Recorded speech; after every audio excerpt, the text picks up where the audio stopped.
The massive Zephyrian war fleet hung in space like a wall of death around Kepler Station. Admiral Yunho pressed his face against the reinforced viewport of the command bridge, watching enemy battleships the size of cities unleash torrents of plasma fire. Each blast sent shockwaves through the station's hull, making the metal groan and cry like a wounded beast. "Hull breach on Deck 7, shouted Communications Officer Minji from her station. Her forearms moved frantically across the holographic controls, her blue Altarian skin glistening with sweat. "Sealing emergency bulkheads now." The station shuddered again as another wave of enemy fire struck their failing shields. Through the chaos, Yunho could see the twisted wreckage of Coalition cruisers floating in the void, the remains of the fleet that had tried to break the siege 3 days ago. Every ship that came to help had been destroyed within hours. Lieutenant Garam, a massive Vorgon with crystalline skin that changed colors with his emotions, turned from his tactical display. Right now, his crystal hide glowed a deep red, the eye, color of fear. "Sir, the eastern sector is compromised. Enemy boarding pods are attached to Docking Bay 12. They're cutting through the outer hull." Yunho felt his stomach drop. The Zephyrians were finally making their move. For 3 days, they had been content to pound the station with long-range fire, slowly wearing down the defenses. Now they were coming aboard to finish the job personally. "How many boarding pods?" Yunho asked, though he dreaded the answer. "Sensors show at least 50 pods attached to various sections of the station," replied Garam. "Each pod carries 20. Shock troopers. That's over 1,000 enemy soldiers about to breach our hull." The bridge fell silent except for the constant rumble of distant explosions. Everyone knew the math. Kepler Station housed barely 300 Coalition defenders, and most of them were engineers and scientists, not soldiers. The few military personnel they had were exhausted from 3 days of constant alert. "Sir, we should evacuate the civilian." "Harriers," suggested Chief Engineer Wanbin, an elderly centauri whose tentacled head twitched nervously. "Get non-combatants to the core shelters." "Already done," Yunho replied, "but those shelters won't hold if the Zephyrians break through our main defenses." Through the viewport, he could see more enemy ships arriving, massive troop transports that looked like floating fortresses. The Zephyrian Empire had brought enough firepower to level a planet, all focused on this one mining station at the edge of civilized space. A young Altarian soldier named Ji-Hoon rushed onto the bridge, his breathing apparatus crackling with static. "Admiral, the Zephyrians have breached Docking Bay 12. Security teams are engaging, but they're being pushed back fast." Yunho closed his eyes for a moment. In his 40 years of military service, he had never faced odds this hopeless. The Zephyrians were known throughout the galaxy for their ruthless efficiency. They didn't take prisoners, they didn't negotiate, they simply conquered and consumed everything in their path. "Sir, incoming transmission from the lead Zephyrian battleship," announced Minji. "Put it through." The main screen flickered to life, revealing the terrifying visage of a Zephyrian war commander. The creature's insect-like features were hidden behind a metallic mask, but its glowing red eyes promised nothing but death. When it spoke, its voice was like grinding metal. "Coalition forces, you have fought bravely, but your resistance is meaningless. Surrender now, and your deaths will be swift." Yunho stepped forward, his jaw set with determination. "This is Admiral Yunho of the Galactic Coalition. We will never surrender to the likes of you." The war commander's laugh was like breaking glass. "Then you will all die screaming. My warriors are already inside your station. Nothing can save you now." The transmission ended, leaving the bridge in tense silence.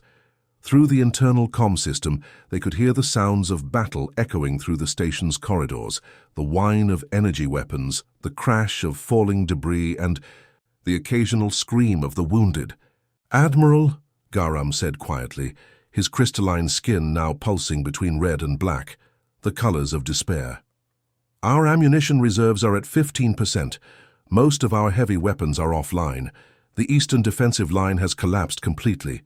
Yunho felt the weight of command pressing down on him like a crushing force. 300 souls depended on his decisions, and he was running out of options fast. The Coalition had already lost 12 worlds to the Zephyrian advance. If Kepler Station fell, there would be nothing left to stop them from reaching the core. Systems. Sir, there is one option, said Chief Engineer Wanbin hesitantly. The old quantum beacon in Storage Bay 9. It's a relic from the early exploration days, but it might still work. A quantum beacon? Yunho frowned. What good would that do us now? It sends signals across multiple dimensions simultaneously. If there are any coalition forces left out there, anywhere in the galaxy, they might hear it. It was a desperate gamble. The quantum beacon hadn't been used in decades, and there was no guarantee anyone would receive the signal, let alone be able to help. But as another explosion rocked the station and the lights flickered ominously, Yunho realized they were out of alternatives. Do it, he ordered. Activate the quantum beacon. Send out a distress call on all frequencies. Wanbin's tentacles moved quickly over his controls. Deep in the station's storage levels, the ancient device hummed to life for the first time in 50 years. Its quantum transmitters reached out across space and time, casting a desperate plea into the vast darkness of the galaxy. Somewhere out there, someone had to answer. They had to. The quantum signal hit Earth's deep space monitoring station like a lightning bolt cutting through the darkness of space. Colonel Su Jin was reviewing patrol reports in her office at Seoul Defense Command when the emergency alert screamed across every screen in the building. The transmission was broken and crackling with static, but the desperation in the alien voices came through crystal clear. Coalition forces and under attack. Kepler Station. Requesting immediate assistance. Thousands of enemy ships. Please respond. Su Jin felt her blood run cold. Earth had only joined the Galactic Coalition 6 months ago, and most people still thought of aliens as something from old movies, but she had been briefed on the Zephyrian threat. The insect-like warriors had been sweeping across the galaxy like a plague, destroying everything in their path. She grabbed her communicator and punched in Captain Jaewon's frequency. Captain, get to my office now. We have a situation. Minutes. Later, Jaewon burst through her door, still wearing his pilot's flight suit. The young captain had been testing humanity's first experimental faster-than-light combat vessel when the call came in. His face was flushed with excitement and worry. Colonel, tell me you got that transmission too, he said, slightly out of breath. The whole galaxy probably heard it, Sujin replied, pulling up a holographic star map. Look at this. Kepler Station is here, on the outer edge of Coalition space. If it falls, the Zephyrians will have a clear path to the core worlds. Jaewon studied the map, his expression growing more serious. That's a 12-hour jump from Earth, even with our new quantum drive. But Colonel, we've never tested the Defiance in actual combat conditions.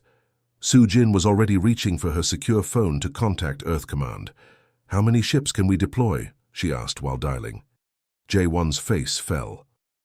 Just one, Colonel. The UES Defiance. She's the only ship we have with quantum jump capability.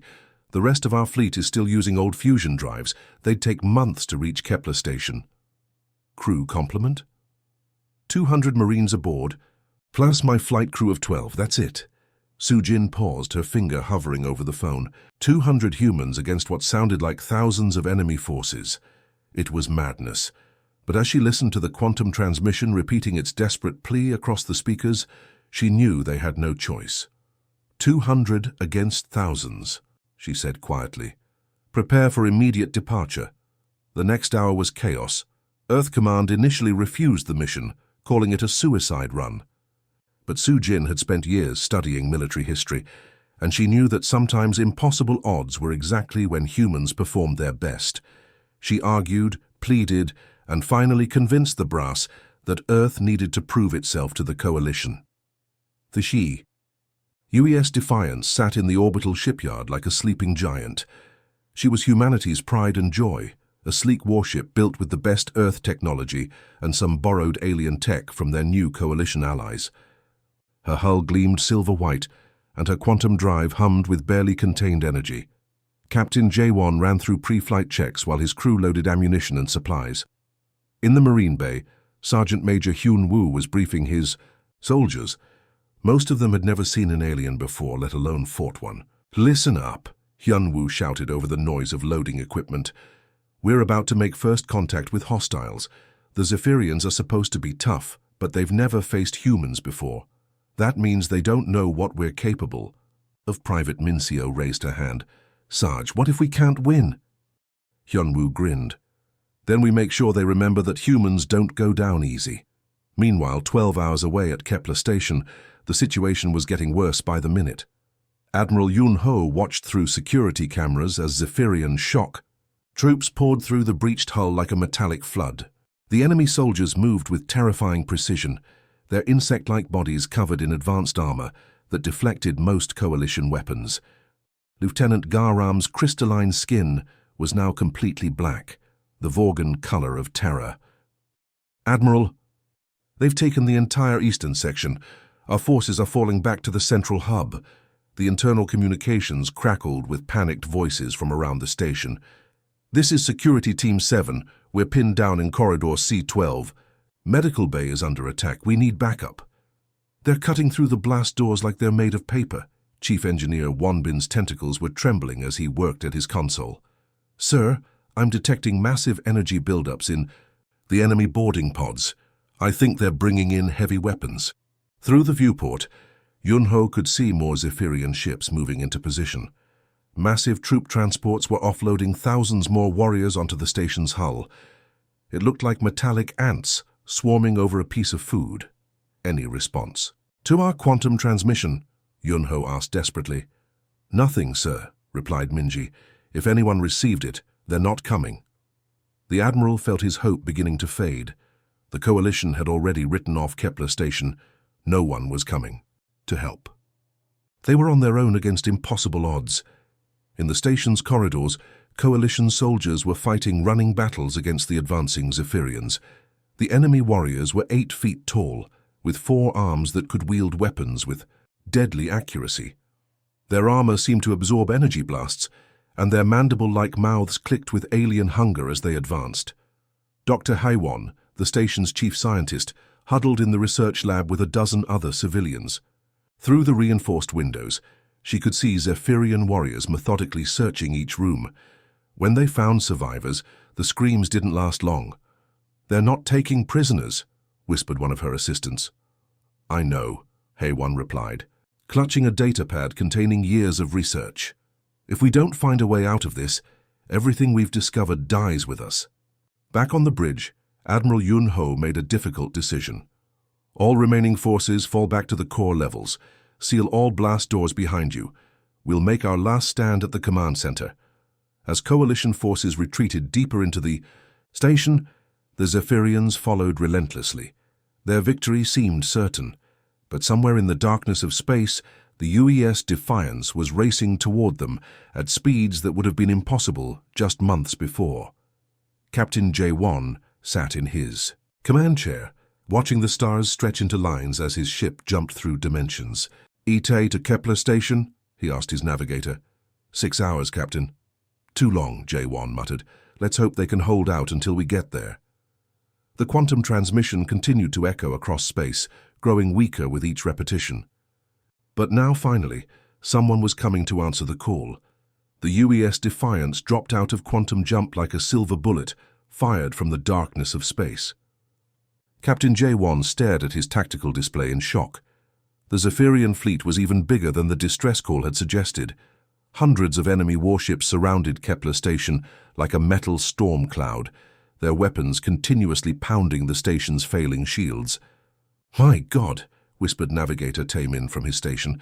There must be over 300 ships out there. And we're just one, replied Jae-won grimly. But sometimes one is enough. Take us in fast and low. Use the station's hull to mask our approach. The Defiance screamed toward Kepler Station, her hull glowing from the heat of atmospheric entry as she dove through the debris field of destroyed Coalition ships. Zephyrian patrol craft tried to intercept them, but the human ship was too fast and too unpredictable, weaving between the larger enemy vessels like a fish swimming through sharks. Down in the Marine Bay, Sergeant Major Hyunwoo was strapping on his combat gear when the ship shuddered from enemy fire. He looked at his 200 Marines, young men and women who had volunteered for humanity's first deep space combat mission. None of them had ever fought aliens before, but their eyes burned with determination. Listen up, Hyunwoo shouted, over the sound of the ship's engines. The coalition forces have been fighting for 3 days straight. They're tired, they're scared, and they're about to give up. But we're fresh, we're angry, and we're human. That means we don't know when to quit. Private Mincio checked her rifle for the 10th time. At 19, she was the youngest Marine on the ship, but she had grown up reading stories about Earth's greatest battles, stories where impossible odds made heroes out of ordinary people. "Sarge, what's the plan?" asked Corporal Da-Un, a communications specialist who had trained for urban warfare in the ruins of Old Seoul. "Simple," Hyunwoo grinned. "We're going to do what humans do best, survive where everyone else fails. The Zephyrians think they've won because they outnumber the defenders 10 to 1. They're not expecting fresh reinforcements, especially not crazy humans who fight dirtier than anyone else in the galaxy." The Defiance slammed into Kepler Station's emergency docking bay, with enough force to shake the entire structure. Before the enemy could react, the human Marines were pouring out of their ship like water from a broken dam. But instead of heading toward the main battle in the station's central areas, they disappeared into the maintenance tunnels that ran throughout the facility. Admiral Yun-ho couldn't believe his eyes when the tactical display showed the human ship's arrival. "One ship," he said in disbelief. "Earth sent one ship?" "Sir, I'm receiving a transmission from the human captain," reported Minji. Captain Jae-won's face appeared on the main screen, his expression calm despite the chaos around him. "Admiral Yun-ho, this is Captain Jae-won of the UES Defiance. Sorry, we're late to the party. Captain, with all due respect, you've brought 200 soldiers against thousands of Zephyrians. This is suicide," Jae-won smiled. "Admiral, you obviously don't know much about humans.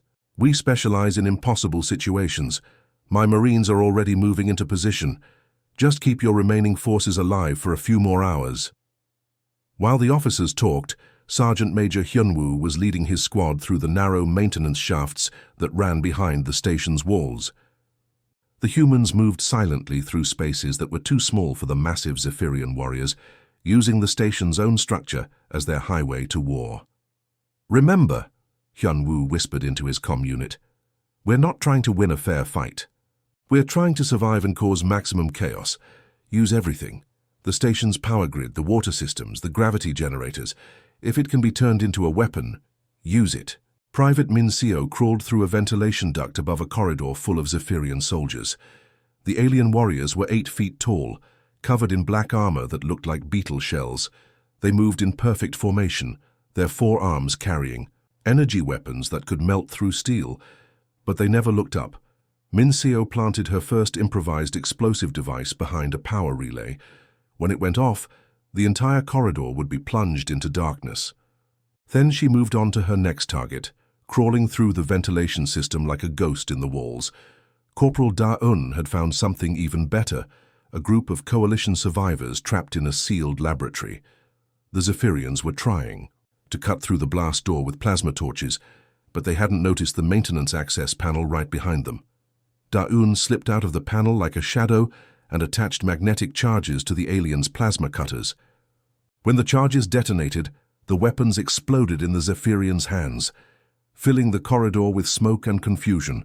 Da-Un used the chaos to guide the trapped coalition scientists to safety through the maintenance tunnels. The human tactics were unlike anything the Zephyrians had ever encountered. Where other species fought with honor and followed predictable military strategies, the humans fought like wild animals, using ambush attacks, improvised weapons, and guerrilla tactics that turned the station itself into their ally. In the main corridors, Zephyrian war leader Crixeth was becoming increasingly frustrated. His forces had been advancing steadily for hours, but now strange things were happening. Power grids were failing at random, causing his warriors to stumble in the darkness. Water pipes were exploding, flooding entire sections with scalding steam. Gravity generators were malfunctioning, sending his troops floating helplessly through the air. "Report." Crixeth clicked his mandibles angrily at his communication officer.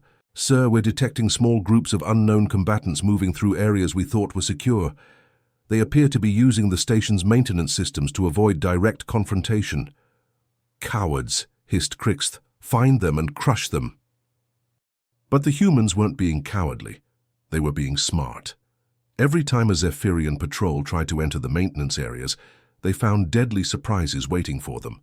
Tripwires connected to explosive charges, sections of flooring that had been weakened to collapse under the aliens' weight, poisonous gas from the station's fire suppression system that had been rerouted into the air vents. Sergeant Major Hyunwoo smiled as he listened to the growing confusion in the Zephyrian communications. The aliens were used to overwhelming their enemies with superior numbers and firepower. They had never faced an opponent who refused to fight fair. Phase 2, he whispered into his comm unit.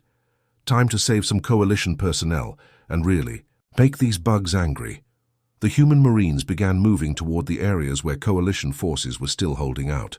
But instead of charging in like traditional reinforcements, they struck from unexpected directions, through ceiling panels, from behind destroyed equipment, even from inside the walls themselves. Dr. Hai-Won was huddled in the research lab when the wall behind her suddenly opened up. A human soldier in strange armor stepped through, his face covered by a tactical mask.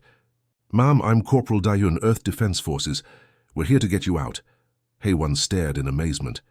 "Earth, but you're just one planet. How can you possibly help us?" Dayun helped her to her feet and guided her toward the hidden panel. "Lady, you're about to learn something important about humans. We don't care about the odds. We just care about doing what's right." As more coalition personnel were rescued and evacuated through the maintenance tunnels, word began to spread throughout the station. The humans had arrived, and they were fighting, in ways that defied all military logic. They were turning defeat into hope, one impossible rescue at a time. The Zephyrian war leader Crixith slammed his four-armored fists against the tactical display in rage. For the first time in his 20 years of conquest, his perfectly organized invasion was falling apart. His communication channels were filled with confused reports from squad leaders who couldn't understand what was happening to their forces. "Sir, Patrol Unit 7 has gone silent," reported his tactical officer, mandibles clicking nervously. "That's the 5th unit we've lost contact with in the past hour." "How many of these humans are there?" Crixth demanded. "Our estimates suggest no more than 200, sir." Crixth's red compound eyes flared with disbelief. 200 primitives from a backwater planet were disrupting an invasion force of over 3,000 elite Zephyrian warriors. It was impossible. It was humiliating. Meanwhile, in the station's central research lab, Dr. Hai-Won was working frantically at her computer terminal while Sergeant Major Hyunwoo and his squad protected the entrance. The human soldiers had rescued her from certain death, and now she was determined to help them win this impossible battle. "The Zephyrians are fascinating from a technological standpoint," she explained, while her tentacles danced over the holographic interface. "Their entire military doctrine is based on perfect coordination and communication. Every soldier is linked to their command structure through quantum-encrypted neural implants." Private Min Seo looked up from where she was rigging explosive charges along the corridor. "Doc, can you speak human for a minute? What does that mean for us?" Hai-Won's four eyes blinked in sequence, a Centauri expression of excitement. "It means they're all connected like a hive mind. If we can disrupt their communications, we can turn their greatest strength into their biggest weakness." Hyunwoo nodded slowly. "Keep talking, Doc. I like where this is going. Every Zephyrian soldier receives orders directly through their neural link. Without it, they can't coordinate attacks, call for backup, or even retreat in an organized manner. But their communication system has one critical flaw. It uses the same power frequency as most coalition stations." Dr. Hai-Won pulled up a schematic of Kepler Station's power core on her display. The massive fusion reactor that powered the entire facility glowed bright blue in the center of the image. "If we overload the power core in a controlled burst," she explained, "we can create an electromagnetic pulse that will disable their coordination while keeping our systems intact. Coalition technology uses different shielding protocols than Zephyrian equipment." Hyunwoo grinned behind his tactical mask. "Sounds like a plan. Let's give them something to really worry about." While Dr. Hai-Won worked on the technical details, the human Marines continued their guerrilla campaign throughout the station. Corporal Da-Eun had found the perfect vantage point in the upper maintenance levels, where she could watch Zephyrian troops moving through the corridors below. "Ghost 6 to base," she whispered into her comm unit. I count 40 bogies moving. Toward the medical bay. They're walking right into our trap. Copy that, Ghost 6. Light them up. Dune triggered the explosive charges she had planted along the corridor walls. The shape charges didn't kill the Zephyrian warriors. Their armor was too strong for that. But the explosions filled the area with smoke and debris, turning their organized advance into complete chaos. In the confusion, human marines dropped. Through ceiling panels like deadly rain. They struck fast and hard, targeting the aliens' weapons and communication equipment before disappearing back into the maintenance tunnels. By the time the smoke cleared, half the Zephyrian squad was disarmed and completely cut off from their command structure. Private Jinwoo had discovered something even more useful. While crawling through the ventilation system, he had found the Zephyrians' temporary command post in what used to be the station's cafeteria. The aliens had set up their communication relays and tactical displays right where humans used to eat lunch. Sarge, you're not going to believe this, Jinwoo reported. The bugs have turned the mess hall into their nerve center. I can see their whole operation from up here. Can you get close enough to plant charges? Better than that, I can. Access their computer systems from the kitchen's food preparation area. These aliens obviously never worked in food service. They have no idea how many hidden passages run through a commercial kitchen. Within minutes, Jinwoo had tapped into the Zephyrian network through an unguarded maintenance terminal. While the aliens focused on their tactical displays, a human soldier was quietly uploading computer viruses into their system from inside the walls. Back in the research lab, Dr. Hae-won had finished her calculations. The power core overload will take exactly 12 minutes to build up to critical levels. Once I start the sequence, we'll have that long to get everyone into position.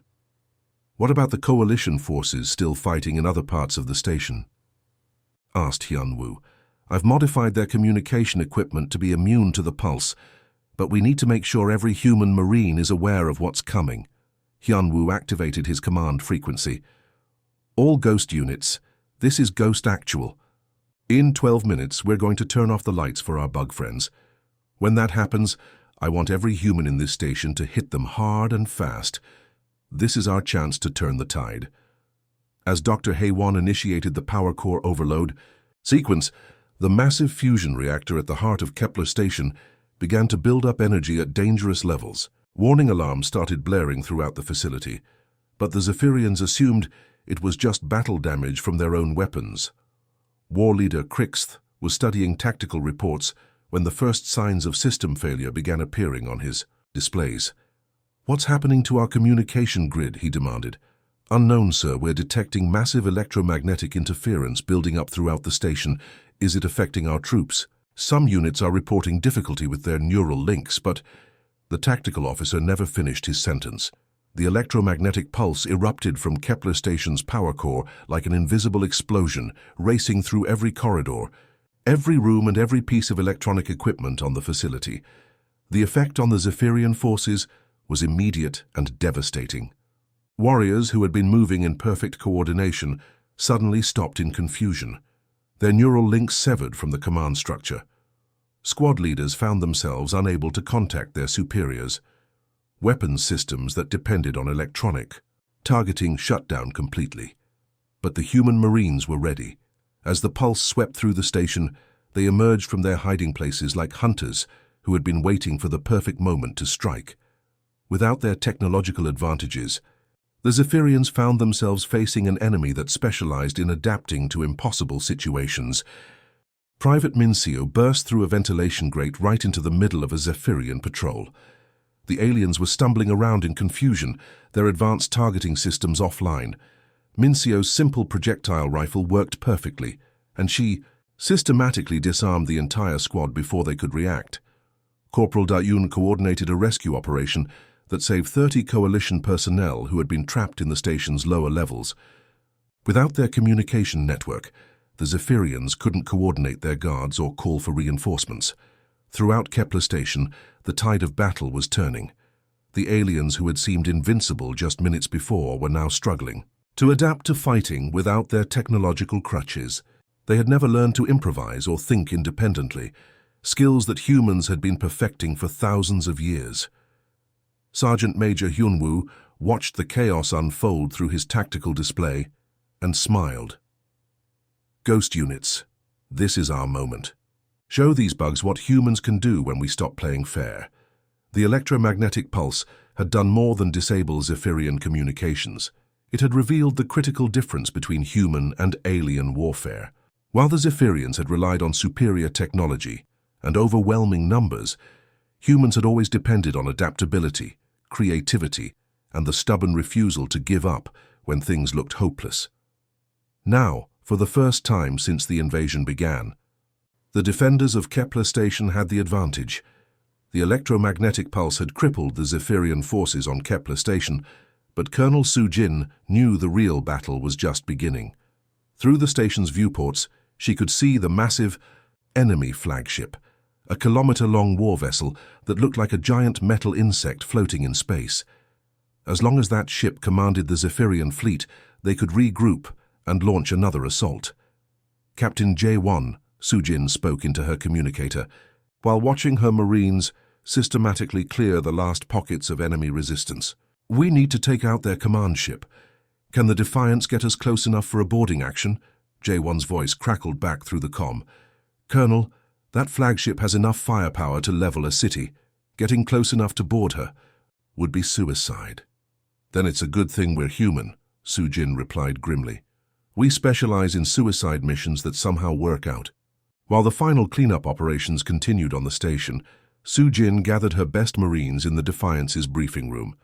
These were soldiers who had already proven themselves in impossible situations, warriors who had turned a hopeless defense into an incredible victory.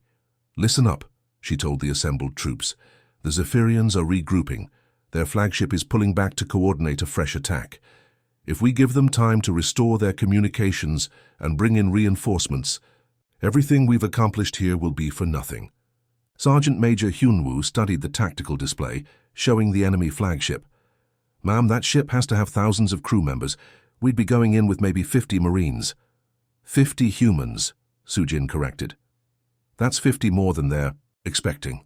The plan was insane, even by human standards.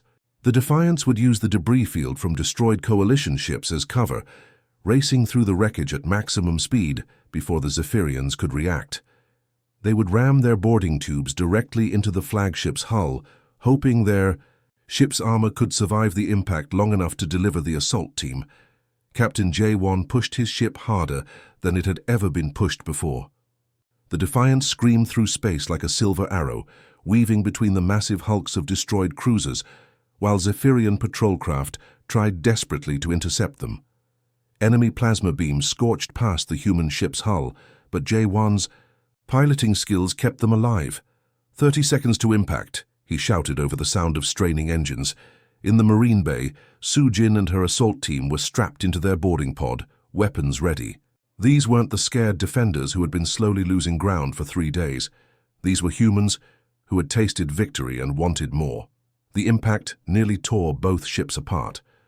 The Defiance's reinforced boarding tubes punched through the flagship's hull like bullets through paper, delivering the human assault team directly into the heart of the enemy vessel. Su-Jin was the first one through the breach, her rifle already firing as she rolled into the Zephyrian ship's corridor. The aliens inside had been thrown to the deck by the impact, their advanced armor no protection against the surprise and chaos of the human assault. "Move! Move! Move!" she shouted, leading her Marines deeper into the ship. The inside of the Zephyrian flagship was like a nightmare made of metal and shadow. The corridors were too tall for humans, designed for 8-foot warriors with 4 arms. Strange alien symbols glowed on the walls, and the air itself seemed to hum with dangerous energy. But the humans adapted, as they always did. They used the aliens' own size against them, taking cover in spaces too small for Zephyrian warriors to enter. They turned the ship's strange architecture into their advantage, using maintenance tunnels and service areas that the aliens had never expected. Intruders to access. War Commander Crixeth couldn't believe the reports flooding in from his security teams. Humans had actually boarded his flagship, his personal vessel that had conquered 12 worlds without ever being seriously threatened. It was unthinkable. "How many intruders?" he demanded. "Estimates range from 50 to 100, sir." "They're moving toward the command bridge." 100 primitives against 3,000 of my elite guard. Crush them. But the humans weren't fighting like primitives. They were fighting like ghosts, striking from unexpected directions and disappearing. Before the Zephyrians could respond, Private Min Seo had found the ship's ventilation system and was moving through it like a deadly shadow, sabotaging life support and communication relays as she went. Corporal Dayun discovered that the Zephyrian flagship used the same centralized computer network as their ground forces. While alien security teams searched for the human intruders, she was quietly uploading viruses into their navigation and weapons systems. The closer Su Jin got to the command bridge, the fiercer the resistance became. Zephyrian warriors threw themselves at the human assault team with desperate fury, but their confusion over the electromagnetic pulse had destroyed their coordination. They fought as individuals instead of a unified force, and individual Zephyrians were no match for humans who had learned to work as a perfect team. Finally, Su Jin reached the flagship's command bridge. The massive chamber was filled with alien technology that hummed and glowed with otherworldly energy. At the center of it all stood War Commander Krixth himself, his armor gleaming black and his compound eyes burning with rage. So, the alien leader clicked his mandibles in what might have been laughter. The legendary humans have come to face me personally. Your reputation for madness is well deserved. Su Jin stepped forward, her rifle trained on the War Commander's chest. Around them, the bridge was filled with fallen Zephyrian officers who had tried to stop the human assault. Surrender your fleet, and we'll let you leave this system alive. Krixith's laughter became genuine. You think you've won? I have 300 ships in this fleet. Even if you kill me, another commander will take my place. Maybe, Su Jin said calmly, but you won't be around to see it. The final battle was swift and decisive. War Commander Krixth was a formidable warrior, his forearms wielding energy weapons with deadly precision. But Su Jin had grown up studying human military history, the stories of soldiers who had faced impossible odds and won through sheer determination. When the War Commander fell, his massive body hitting the deck with a metallic crash, something seemed to go out of the entire Zephyrian fleet. Their perfect unity was broken, their invincible commander was dead, and the primitive humans had somehow accomplished the impossible. Your species fights like madmen, Krixth gasped with his final breath. No, Su Jin replied, standing over the fallen alien warrior. We fight like humans. Throughout the flagship, Zephyrian crew members were surrendering to the human marines. Without their command structure, and with their leader dead, the alien warriors seemed lost and confused. Private Jinwoo had taken control of the ship's communication system and was broadcasting surrender demands to the entire fleet. On the bridge of Kepler Station, Admiral Yunho watched in amazement as the massive Zephyrian fleet began to withdraw. Ship after ship was breaking formation and jumping to hyperspace, fleeing the system that had promised to be an easy victory. Colonel Su Jin's voice came through the communication system, calm and professional, despite the incredible battle she had just fought. Admiral, this is Colonel Su Jin. The Zephyrian flagship is under human control. Their fleet is in full retreat. Minutes later, Su Jin stood beside Admiral Yunho on the restored bridge of Kepler Station. Through the viewports, they could see the last of the enemy ships disappearing, into hyperspace, limping away in defeat. Colonel, Yunho said quietly, how did you do it? 200 humans against thousands of the galaxy's most feared warriors? Su Jin smiled, her face tired but victorious. Admiral, you just learned something important about humanity. We don't fight because we think we can win. We fight because giving up isn't an option. As news of the victory spread throughout Coalition, other species looked upon humanity with new respect and wonder. The small planet that had just joined the Coalition had somehow accomplished what entire star systems couldn't do. They had stopped the Zephyrian advance. Dr. Hai Wan, safe now in her restored laboratory, was already writing reports about human tactics and psychology. Other Coalition species would study these reports for generations, trying to understand how humans could turn certain defeat into incredible victory. But the answer was simple, and every human already knew it. When everyone else saw certain death, humans saw just another battle to win. When the odds were impossible, humans got stubborn. When the enemy thought victory was assured, humans proved that determination could overcome any advantage. The galaxy would never underestimate humanity again. The end.